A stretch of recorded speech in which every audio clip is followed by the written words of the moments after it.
This is my current grocery haul for what I've been eating over the last 6 weeks to drop about 6 kgs. Here's everything I've been doing for my nutrition, training, and compliance. So over the last 6 weeks, this has pretty much been my nutrition 95% of the time. So breakfast starts with very, very simple protein oats. As you can see, there's like 4 ingredients here. Tastes delicious, high protein, keeps me full before the gym, which is the main thing. And it's also very, very simple and quick to make. After that, before the gym, I'll generally have some form of caffeine, which is usually a coffee, sometimes a sugar-free energy drink, and a little banana. Post-workout is pretty much always 2 of my favorite simple chicken sangers, which is this country split bread, which is like the lower calorie one.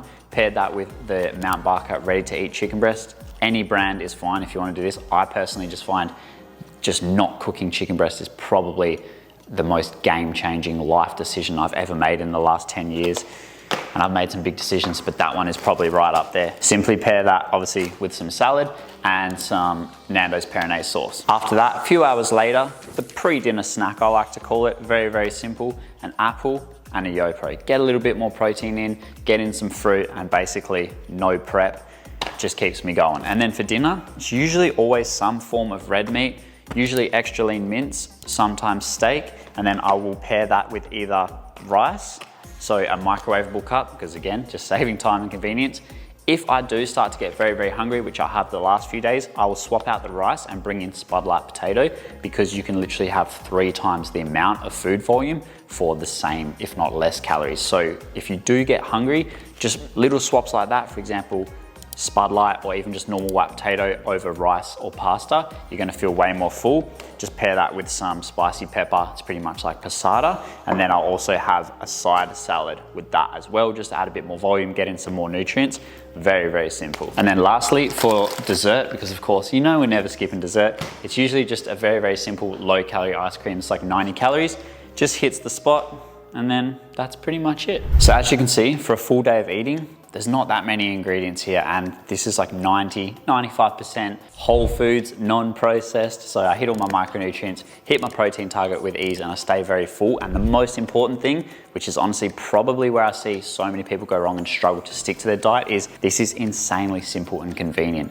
Like if you think about it, the only thing I really have to cook is dinner, and I only have to cook it every second day, because whenever I do it, unless it's a steak, I just cook the whole pack and then I'm good for the next night as well. So if you're only cooking once every 2 days, it's pretty easy. And just quickly, while we're on that note, one of the biggest killers that I see is wanting to eat different things every single day. Like I know it sounds great on paper, but if you actually try to eat something completely different every single day across your week, imagine this times by 7. Not only is that going to be insanely expensive, it's going to be very, very overwhelming for your meal prep and just annoying. Imagine having to do that on a weekly basis. It's just not ideal. And of course, the most important part out of all the nutrition is your calories and your macronutrient intake. So I personally just use my coaching app to figure those out, but you can just use this website right here. Simply plug in your starting stats. This will give you your TDEE, which is basically your maintenance calories. From there, anything you eat under that, you'll start losing body fat. Now, if you want to join me on the mini shred and kind of approach it like I did it a bit more aggressive, because the goal is to lose fat faster in a shorter period of time. So my deficit was probably about 20 to 25%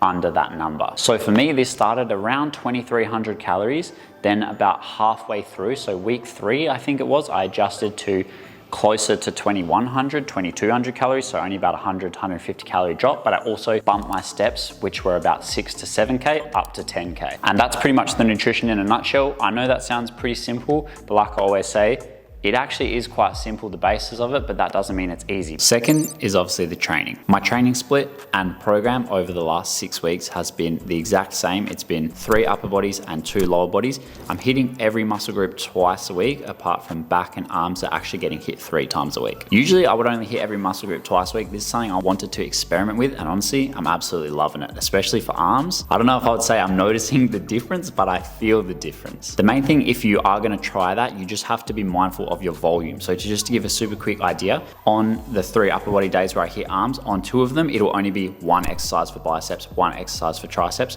And then on the 3rd upper body session, which will be more arms, it's 2 exercises for bis and 2 for tris. So across the week, the volume is spread out nice and evenly. That way you can still recover in between sessions and hit the next session feeling absolutely fresh. Third and final, we have compliance, because to be honest, all the stuff we just ran through, none of it matters if you cannot stick to your plans. And that's why I personally set up my macros, my meal plan, my training, everything in a way that I enjoy the food I'm eating. It's very simple and convenient for my lifestyle. It doesn't take away a lot of time from work. It doesn't make my life harder. It actually makes it easier. And this is probably the most important thing that you can do with yours. Now, I'm not saying copy what I do, but this has to be set up for your specific lifestyle, your schedule, your social events, and all that kind of stuff, which leads me to social events. So I did have a few family dinners over that 6-week period.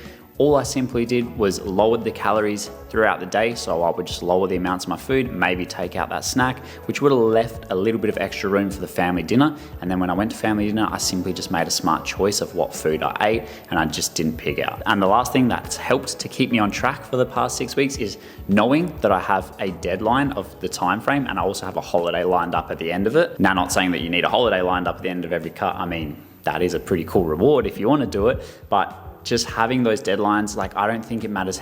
Doesn't matter how advanced you are, having a time frame, having some goals, targets, and deadlines to stick to will help a ton. Because in my experience, without them, you'll just fall into the trap of like, I'll just cut a little bit longer. I'll just cut a little bit longer. And the amount of times I've said, I'm just gonna get a little bit leaner, and then you're just stuck in that cycle. So as you can see, it is stupidly simple. There's no cutting out carbs. There's no just chicken and veg 6 times a day.